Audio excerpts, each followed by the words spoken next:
Watch out, things are about to get even more fun. It's what we all thought was going to happen. That this gentleman, Carlos Naval, the Barça delegate, who in theory collected the reports from Negreira's son, always from Negreira's son, was going to say exactly what he said. And that's to contradict what Laporta and other Barça presidents have said. And now we see more contradictions in an absolutely surreal defense that the club itself is carrying out. And the former presidents, well, the current president, in fact, as individual protagonists, Laporta as a witness, naturally, because, well, if he had done it later. You already know that this code, not the code, this offense of sports corruption comes into effect. I think since 2010, and Laporta paid Negreira until, well, around that time, right? I don't know if it was 2011. That's why Russell and Bartomeu are involved and not Laporta. Otherwise, Laporta would have been charged too. But Laporta is a witness. So you have to make those distinctions. In any case, everyone is saying something different and it's a real mess, for the better, of course. But not because things are working out. It's because that's the reality. I mean, there were payments here from 2001 to 2018, as far as we know, and as far as they are documented. And payments were being made even before that, of course. And now we don't know what's happening, but we can imagine, right? Maybe we'll find out in a while because what's been happening lately isn't normal. They had like two phases. A first one from 2001 to 2014, where there were some verbal reports from Negreira Senior, which were basically, well, just that, right? What Negreira said they were.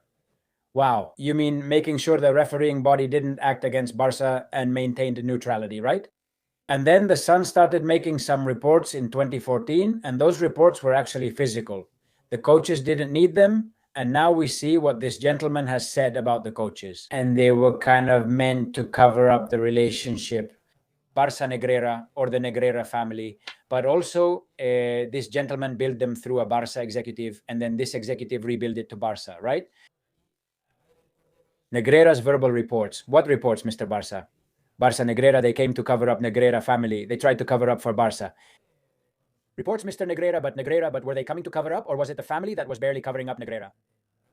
Then, Sun reports, they needed them to cover up, so they started covering for themselves. In 2014, right? But Laporta told that to the judge. I say that the judge is taking good note of all these things and all these contradictions for the investigative phase of the case. We're not in the part. In the trial phase, sorry, but well, it's the case investigation, and of course, this lady will have to issue an order or several orders, I imagine, and the final order to open the trial proceedings, which will be something devastating. What she's hearing from each one is incredible. It's incredible. Therefore, those reports from Negreira Senior didn't exist, and this gentleman has come to corroborate that. Well, look at what he says. This is from H. Elena, who already has this gentleman's statements from the other day before the judge. I received it through the lawyer, Mr. van der Einde, since the club has been more or less implicated in a case and so on, and he asked me if I had any reports about this action and so on. So obviously at first I tell him that I have to look into it and so on. I think some reflection on everything, not much. He was referring to the reports that I was supposed to receive since 2014. Remember, this gentleman is the witness, not the club representative. Elena Forge was supposed to represent the club, but someone else did. The individual isn't charged, but represents the legal entity Barça. This man goes as a witness. When asked if you got the reports, say no, what's happening here? So he's saying that they're telling him he has to see where those reports were or try to remember and so on. And then I say, yes, well, from 2014 onwards, because this man being a witness can't lie. Otherwise, he could be charged. Yes. Have him hand them over to Mr. van der Leyden and the trust department. You received it. I was just about to ask you, since when have you been receiving those reports? Since 2014. Before 2014, you didn't receive them, I assume. Right? No. Of course, before 2014, no, because they didn't exist. That is, Negreira was there for 13 years. 13 years earning an obscene amount of money from Barça. Among them, Laporta quadrupled his salary. Remember, because of aloe vera? European championships that hadn't been played, it's like scouting for European championships that hadn't happened yet. There's no physical report on that.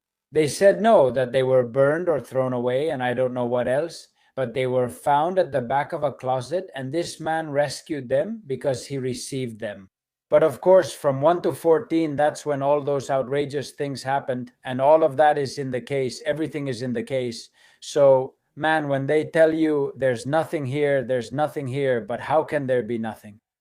To begin with, the payments, that's already administratively, if they hadn't allowed the offense to become time barred under the sports law, you would have already been punished with a relegation, right? So there's no presumption of innocence here in that sense on the administrative side because there's certainty of guilt.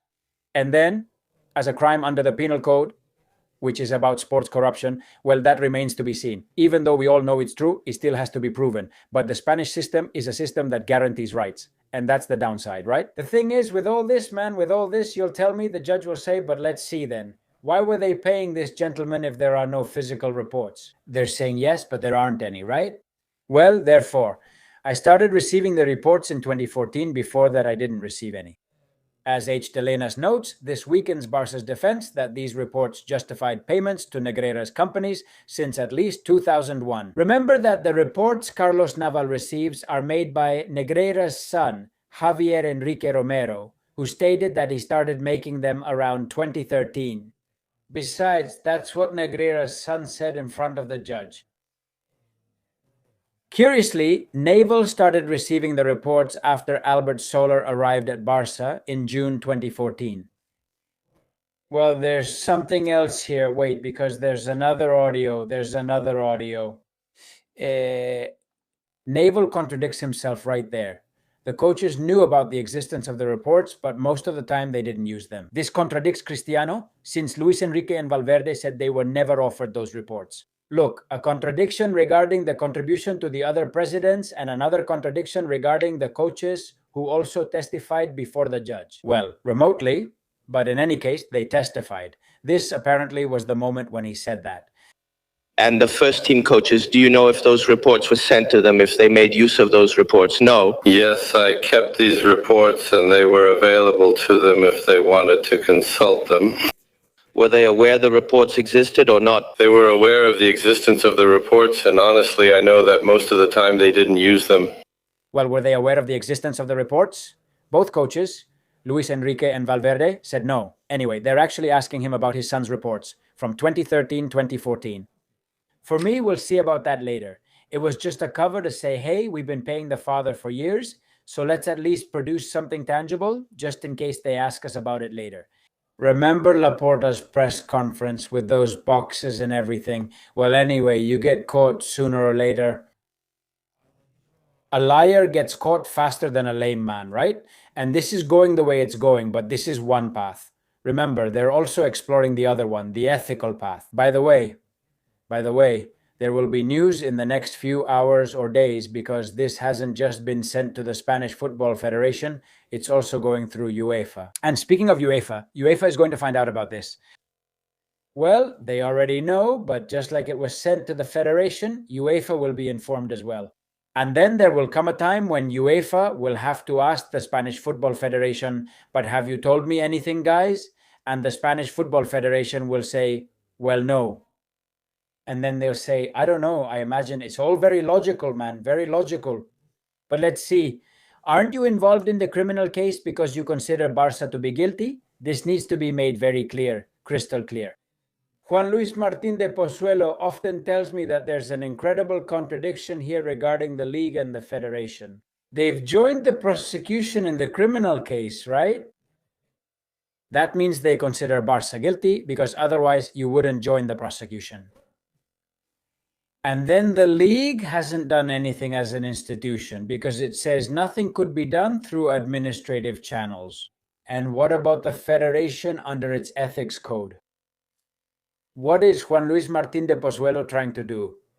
To stir things up a bit so that this ethics committee says something, right? Or at least explain to us why they didn't forward this to UEFA. Or at least let's take it to UEFA to expose them and say, hey, did you even talk to each other? How is it possible that they consider Barcelona guilty and have joined the prosecution in the criminal case and then did nothing from an ethical point of view? How is that possible? Well, about that, what the federation is doing doesn't make sense, right? It's absolutely contradictory. They've been talking about it on Colin's channel. Who's here with good old Bruce Wayne, with Tomas? And well, let's listen to him because it's something interesting about what happened the other day, apparently, during the match against Bayern in the Bernabeu box between Florentino, Ceferin, and Luzan. Pay attention. This is very interesting, huh? I was going to tell you, I don't know the details because this was told by someone. Well, I do know that something happened, okay? But I don't know the details, okay? About what happened in the Real Madrid box at the Bayern versus Real Madrid match when Ceferin was there. Something happened with Luzon. We're not sure what, but there was an argument. And what has been leaked is that Ceferin tells Florentino, we're going to get into this topic, but the Federation isn't giving us any information because they say they don't have anything. Thank you. And apparently there was a huge commotion during the break, unbelievable, and we don't know what happened, but Luzan, who started in the front row of the presidential box, ended up in the fourth row, okay? He ended up in the fourth row, and there was shouting and strong words. Obviously, we're talking about a cover-up, not just by the Federation, but by the league, the media, by everyone. It's just unbearable. It's unbearable. It's just unbearable. It's unbearable. But let me remind you that during Calciopoli, the Italian Federation didn't want to do anything, and FIFA forced them. So we have to put pressure on UEFA or FIFA so that one of them steps in because they won't do it themselves. The Federation just wants to sweep this under the rug and move on. They're not going to act, and the Federation won't either. That's why we need to shake things up and put the evidence in front of them. So UEFA and FIFA start asking questions. But here it's important, not just Juan Luis, the man who's always present. I don't know how he finds the time with his job and everything, yet he still gives his all here. What does Madrid have to do? And if this is true, that Florentino made a scene the other day, well, that's exactly it, but that's the attitude. I mean, getting outraged about this and, of course, taking action. Now, for this to have to happen in the VIP box, I mean, it could have happened before because they called each other and so on. Many times these things happen, indeed, when they get together, right? But, well, that's it. I mean, something has to happen here. And in Spain, they're going to try to cover it up. The league, the federation, and the CSD. I mean, the government body in charge, which in this case is the Higher Sports Council. They're all saying, oh my God, this is happening. Oh my God, let's see what the courts say. No, the courts are for the criminal case, but you should have done something. They haven't done everything possible because also for Spanish football's reputation, this is a real tragedy. I mean, if you think about it, how can you take Spanish football seriously if this has been allowed to pass through administrative and ethical channels and every avenue short of criminal proceedings? On the part of the organizations and institutions, it just can't be, but hey, they're fine with that. I mean, they think it's better for Barça on balance. I don't know. Falls because of Barça's influence both in sports and politically, because of Catalonia's weight in Spain, rather than the image of Spanish football. Well, they'll just forget about it, right? Damn it, right? Terrible. We will keep you updated. The thing about Yamal. Also, check out how great Marcel's piece is, huh? It's really great, man. Some spectacular cartoons. MS. Like my initials, but no. I wish I had Marcel's talent. He's a great artist. Well, we've already talked about all this, about the award they gave to Alvarola. It's already discussed in the previous video, okay? All of that has already been talked about. Let's move on to more things. Lamine Yamal, he has put on these glasses. I don't care about the glasses. And about LeBron, well, they're really full of themselves, huh? By the way. Look, before seeing Lamine, here's Valde with Fermin saying that if he styles his hair a certain way with a part in the middle. Since this is from Barça 1, I don't want to show it, but Valde says, look, this is the sign that we're going to make a comeback. Then, later, Dani Olmo says he's going to score 2 goals. He says he'll get a brace. They're way too full of themselves, really full of themselves. They're making a big deal about LeBron. But to me, it's all just a show. They're really going all out. I mean, to say, for Lamine Yamal to reach what LeBron James has done, well, he's got a very long way to go and a lot still has to happen, okay? Hey, maybe showing off will work out for them. They haven't won the Champions League in 11 years and are desperate to. Let's see. I don't want to jump the gun or start laughing yet because this still has to happen. The match is tomorrow, right? Okay, but this is just too much. This is an incredible show-off move by Lamine Yamal. Thank you. Well, yes, I feel really good, and I'm really looking forward to tomorrow's match. Is everything okay so far? Yes, I'm motivated for that, and Is everything okay so far? I don't know. Here you can already see in his eyes that he's about to say something he had absolutely planned. He's about to make a little joke. I hope he can make a difference. Let's see if Chiloma does us a favor and sets up a one-on-one with a player. And I hope so. Is this, watch out, huh? They're saying, where were they saying it? Wait, I have it here somewhere. Oh, right, yes, the newspaper El Español. Damn, that's Jorge Calabres. Jorge clearly didn't write this himself. But, well, Jorge is much better than all this, of course, right? But I found it really funny, no pun intended, that El Español calls it Lamine Yamal's funny request to Simeone. Well, funny. Well, I'm getting it here from all the Lamine lovers. But what am I doing to the kid? I'm not doing anything to the kid. Nothing at all. Also, those who watch this channel know that with this guy, since I didn't like it when they did it to Vinicius, I don't want to do it to him either, but you still have to call out things that are truly wrong, like making the Espanyol fans swallow it as always. I mean, it's a terrible thing. Look, he's only 18 years old. Well, look, he's already old enough to invite little people and promo girls to his birthday party. And he already has hair on his balls and does whatever he wants as an adult, okay? So don't come at me with the he's only 18 thing anymore. And you know me, I've never given this guy a hard time for no reason, like they've always done with Vinicius since he was 17, since he played in Brazil. But this is anything but funny. How could this be funny? I mean, this is just way over the top because you can challenge Cholo and all that. Okay, fine. Cholo is the most streetwise and handles it well. Fine. What you can't do is, let's see if he puts one of those guys, one of those nobodies from his team, to mark me one-on-one, like saying, I'm better than anyone you can put on me. Come on, please. Please. Please. Anyway, cocky and all that. Oh, by the way, at the press conference, do you think they asked him anything about swallowing it, as always, with the Espanyol lot and all that? Do you guys think that if Vinicius tweets like the one about screwing over Getafe? Because, of course, the difference between, with all due respect, and I have a lot of Espanyol fan friends, Edna Riveras, Albert Palau, my colleagues from the bikes, anyway, a lot of Espanyol fan friends, they're fed up over there in Catalonia with the way they're treated and all that. But, and besides, they know it. The difference between Madrid and Atleti, which is huge historically, is nothing like the difference between Barça and Espanyol. Why not? Why not? Because you just can't compare them.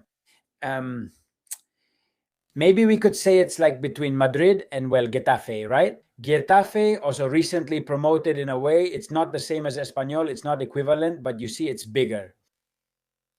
Do you see Vinicius getting involved like that with, again, I don't want to compare him with Getafe or Leganés or Rayo. Maybe Rayo, it could be. And I don't want anyone from Espanyol to get upset, okay? But Barça clearly has a huge advantage, not just in sports, but institutionally and so on, with everything they've been allowed to do and undo, naturally.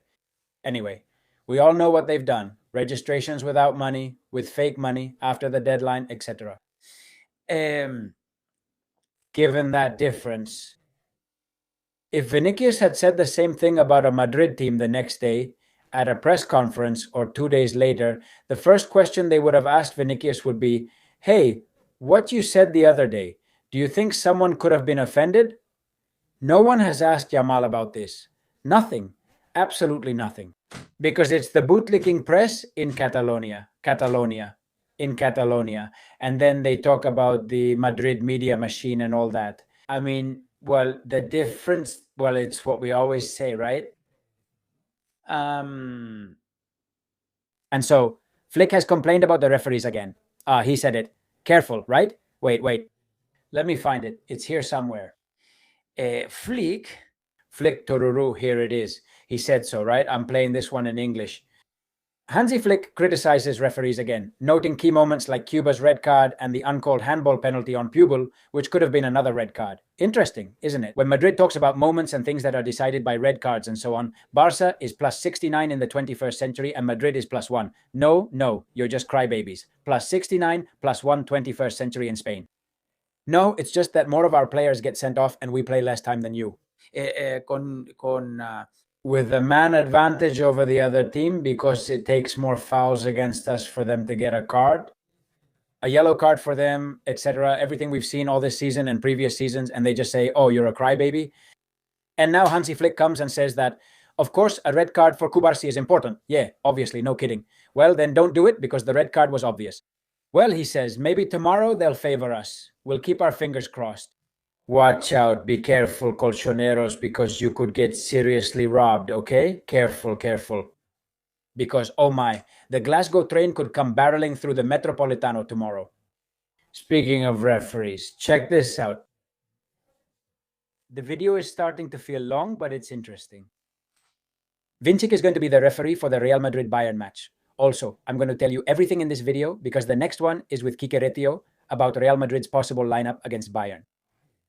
Well, the Slovenian Slavko Vincic, probably the weakest referee among the 32 elite referees in Europe, will officiate the Bayern versus Real Madrid return leg of the quarterfinals. If you have connections, you get ahead, and as the coach says, this one has advanced. The coach has moved up. Like Foto and Pavel Fernandes, all these people supposedly defend the referees, but when they don't want to, they don't. When they don't, for whatever reason, right? Besides, not the Spanish referees. I mean, like they told him, hey, look at this guy, because here they're really talking about corruption. Because, of course, he doesn't say it. He doesn't mention the word corruption, but he's saying that something is going on here. That this guy, because of influencer connections, I understand, right? That's what he's saying. Because obviously, since he has someone backing him, they're favoring him in an illicit way, right? Of course, these people in the part where they appoint Alvarola Rojas and Trujillo Suarez for the Copa del Rey final, he must think that's awesome. After what happened this weekend, it's incredible in one of the biggest scandals of recent years. And there he doesn't see anything. But not in Spain when it comes to corruption, where a referee chief was paid 8.4 million, but in Europe, yes, there he sees corruption because this one has someone backing him. But how is it possible that he doesn't consider Slavko Vincic one of the 32 elite referees in Europe when he has already officiated a Champions League final? This guy has reffed a Champions League final.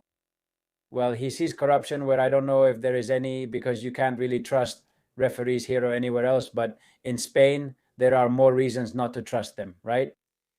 Anyway, it's just unbelievable. And finally, one last thing about Santi Seguero. Santi Seguero here, the one who writes for Marca, he said this about Mbappé in an article that, well, since it's behind a paywall, I'm not going to read the whole thing, but it's interesting because he highlighted this here, Santi Seguero. The roots of the system that was born in the 90s with Nunez in the box, Barcelona 92 and all that, are so deep that the changes in recent months are nothing more than cosmetic. Neither football nor politics, especially politics, care to remove the tumor that could destroy the business they profit from so much. Because so much filth is accumulating, many could lose faith in the product, which increasingly resembles wrestling, glittery and with outcomes seemingly pre-cooked in offices. This comes after the Mbappé bleeding scandal, the image we never got, that we never saw, the VAR guy ignores it, the other one sees him bleeding, says nothing, doesn't call the penalty. The cup has been overflowing for a long time, right? Another scandal is just one more thing to add to the pile, isn't it? I'm not sure how long Santi Seguero will stay at Marca, but this part of the article is interesting. I haven't read the whole thing, but knowing his writing, he's definitely a rare bird at the newspaper. Well, that's it. Almost 25 minutes of video. Thank you so much for being here. Give it a like. If you enjoyed this video, please subscribe to the channel, comment, and share. As always, I remind you that in the description, you have the way to get the greatest story ever told, which is the audiobook, the first Real Madrid audiobook, just so you know. That is directly to your ears, wherever you are in the world, without the need for paper. And that's it. The link is here in the description. With the purchase of the audiobook, you'll get 3 months of free subscription to my website, Miguel Serrano TV, which is this YouTube channel's membership program. And that way you also help, as I said, the channel, because this can't be done alone. All right, see you later. Thank you so much for being there. Bye.